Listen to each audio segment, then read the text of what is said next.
Bonjour, mon nom c'est Rama Kamaran. Je suis directrice adjointe aux opérations à l'accueil aux immigrants de l'Est de Montréal, plus connu sous le nom de AIEM.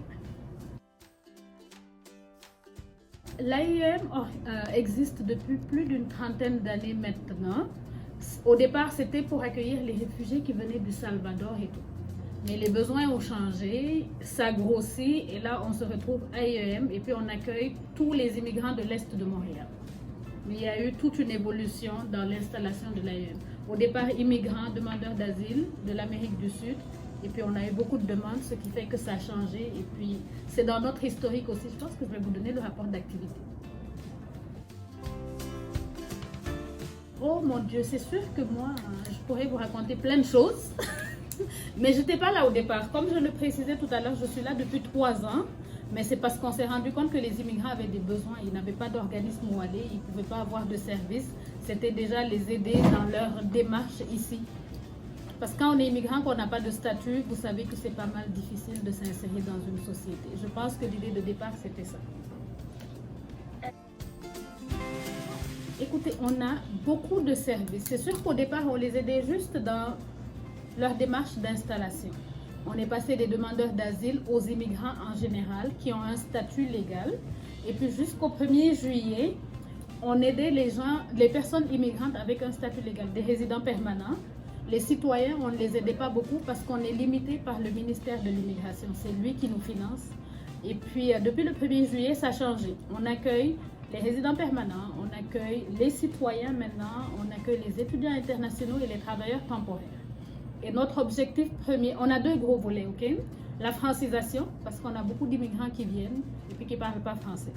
Donc on fait le volet francisation avec le ministère de l'Immigration toujours. Actuellement, on a 29 classes de francisation à temps partiel et 4 classes qui vont commencer demain à temps complet. Donc on les aide dans ce sens pour qu'ils puissent s'intégrer dans la société par la langue. Et puis l'autre gros volet, c'est qu'on les aide dans toute leur démarche d'installation. Il y a beaucoup d'immigrants qui viennent et puis qui ne savent pas comment faire les démarches. Les formulaires, ils ne sont pas habitués. La RAMQ, où est-ce qu'on va pour chercher le NAS? On les accompagne dans leur processus d'installation. Donc c'est francisation et aide à l'installation et à l'intégration dans la société d'accueil. Et au fil des années, on s'est rendu compte qu'il y avait beaucoup d'autres besoins. Les immigrants, quand ils viennent, ils n'ont pas de halte garderie. Donc on a développé un service de halte garderie qui est au sous-sol pour nos étudiants en francisation. Les gens qui viennent ici, mais pour le voisinage aussi, juste pour du répit.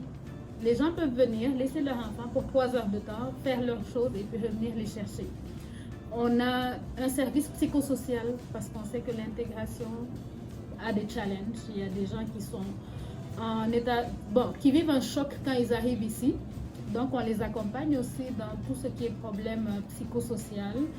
On a quoi? Des agents, école, famille, communauté, classe d'accueil. Ça, c'est nouveau, par exemple. On aide les familles immigrantes qui viennent ici, qui habitent Saint-Léonard, Anjou, Pointe-aux-Trembles, dans toutes leurs démarches d'inscription des enfants à l'école. Parce qu'ils ne savent pas comment ça fonctionne. Donc, on les accompagne. On les accompagne au bureau des communautés culturelles. Parce que quand on vient comme immigrant, on ne va pas directement à l'école pour s'inscrire. On passe par le bureau des communautés culturelles. On fait passer un test aux enfants pour voir c'est quoi leur niveau de français et après ils sont orientés soit en classe d'accueil pour qu'ils apprennent le français ou en classe régulière parce qu'ils ont un bon niveau de français. Oh, c'est ouvert à tout le monde. C'est sûr que nous, on s'appelle l'accueil aux immigrants de l'Est de Montréal. Souvent, les gens nous disent, est-ce que les gens qui viennent d'un autre territoire, vous ne les accueillez pas? On les accueille, mais il y a d'autres organismes qui font comme nous. Quand on voit que la personne habite un peu trop loin d'ici, on la réfère vers l'organisme qui fait la même chose que nous sur son territoire. Mais comme je vous l'ai dit, depuis le 1er juillet, tous les immigrants sont admissibles. Les résidents permanents, les citoyens, les travailleurs temporaires, les étudiants internationaux. On a un nouveau service grâce à un financement qu'on a eu, c'est pour les demandeurs d'asile, mais eux, ils ont droit à 2 services. C'est la recherche de logement et de l'aide pour qu'ils puissent faire leur permis de travail. Et puis c'est des services gratuits. Ça, il faut que je le note là. Vous allez être étonnés. On a une équipe qui couvre pratiquement toutes les langues. Oui, il y a des gens qui parlent arabe, kabyle, créole, on en a, anglais, espagnol. La majorité de l'équipe, elle parle espagnol. Notre directeur de la Barca, il vient du Venezuela. Donc, je pense que la moitié des employés parlent espagnol. Sinon, moi, par exemple, j'ai d'autres langues qui viennent de l'Afrique. Et puis, c'est comme ça qu'on fait au maximum pour répondre aux besoins. Sinon, on fait affaire avec un organisme partenaire. C'est le Carrefour des femmes de Saint-Léonard. Elles ont un projet qui s'appelle les Femmes Relais, où on va chercher d'autres langues. Mais en général, les gens qu'on accueille, ils vont parler soit français, un peu anglais, espagnol ou arabe ou kabyle, mais on arrive à couvrir tous ces besoins-là ici en interne. D'où viennent la majorité des immigrants? D'origine, on a une forte majorité du Maghreb. Et dans le Maghreb, la majorité, c'est l'Algérie. Oui, on en a beaucoup, mais je vais vous dire, je pense annuellement, on doit recevoir plus de 2000 personnes immigrantes nouvellement arrivées qui viennent dans nos locaux qui circulent. On a de hauts chiffres. Des gens qui sont malades, qui viennent nous voir, c'est sûr que quand ils viennent et qu'ils ont un statut de résident, ils ont une période de 3 mois où ils n'ont pas la carte soleil. On ne peut pas faire grand-chose. Ce qu'on peut faire en général, quand les gens viennent et que nous, on ne peut pas répondre à leurs besoins, on fait du référencement vers les organismes du quartier. C'est pas que des gens... On fait des fois, là, exceptionnellement, on fait de l'accompagnement à l'hôpital, au CLSC, surtout pour certains demandeurs d'asile qui ne savent pas comment ça fonctionne. On a une agente, on a eu le cas le mois dernier, elle a accompagné la famille pour un jeune qui avait pas mal de traumas et puis il fallait l'accompagner voir un pédopsychiatre. Sinon, on a beaucoup de gens qui viennent qui n'ont pas de ressources alimentaires, qui n'ont pas de meubles et tout. Ben, on les réfère vers les organismes du milieu. On a un beau partenariat. Quand c'est du dépannage alimentaire, on sait qu'il y a un organisme qui s'appelle Mouvement Fraternité Multiethnique, on les réfère là-bas. Il y a la Saint-Vincent de Paul, un organisme aussi qui peut aider dans les meubles et tout. Mais on essaie au maximum de les référer vers nos partenaires parce qu'on a de beaux partenariats ici. La grosse problématique, c'est les locaux. Quand vous êtes arrivé, je ne sais pas si vous avez remarqué là, on occupe le premier, non, le sous-sol.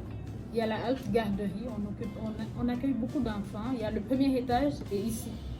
Mais l'équipe a grossi en 3 ans, je vais vous dire, on est passé de 25 à 44. Fait que c'est la place qui nous manque là. Ça, on y travaille fort. On fait tomber des murs, on aménage de nouveaux espaces. C'est ça. Parce que je ne peux pas dire que c'est le financement. On a les financements nécessaires parce qu'on travaille avec le ministère de l'Immigration. Et puis, tout va bien pour l'instant.